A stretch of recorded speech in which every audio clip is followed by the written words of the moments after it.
Dechreuodd Rhys Spikes y prosiect Inca nôl yn 2007 a dim ond rwan mae'r grŵp yn rhyddhau i deunydd cynta, 8 mlynedd yn ddiweddarach. Yr EP, prosiect cerddorol Inca, rhywbeth oedden ni wedi recordio hefo Ed Holden yn Studio Blancau yn 2008. Label Sound of Salvation, label bach annibynnol, na ddechrau efo ail-ryddhau pethau. O not, maen nhw'n di-ryddhau yr album Gwerin Psychedelaidd Paul Levinson a hefyd trydydd album Bow.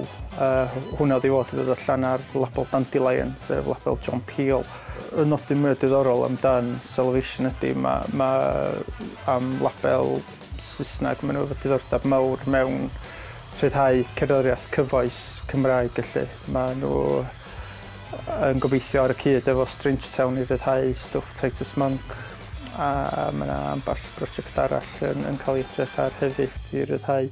Mae Beerhoff Baw hefyd yn mynd i gael ei ail-ryddhau felly. So yn edrych ymlaen, mae'n amser cyffrous iawn.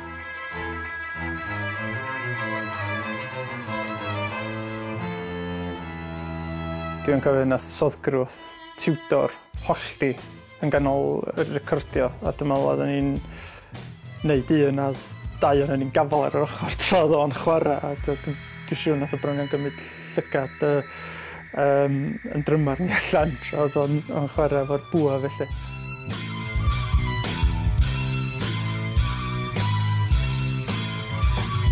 Ar fenyl, fe hynna o'n isio fo gael ei ryddhau tro cyntaf felly. Fe yna gardyn lawrlwytho arno fo hefyd. Ond na fenyl mewn fenyl 7 modfedd iddo, efo clawr moethus gitfold. Dwi'n meddwl bod o'n mynd yr un ffordd a New Water, Blue Monday, fydden ni'n colli pres yn bob un sy'n gwerthu dy gwir. Oedd lot o'r cerddorion oedd y chwarae Inca rwan wedi mynd i bandiau eraill. Rhai ohonyn nhw wedi mynd ymlaen i chwarae efo cerddorion adnabyddus a wedi gwneud gyrfaoedd eu hunan. Dwi'n meddwl fatha farewell concert. Di hwn, helo a ta-ta yn yr un anadl felly.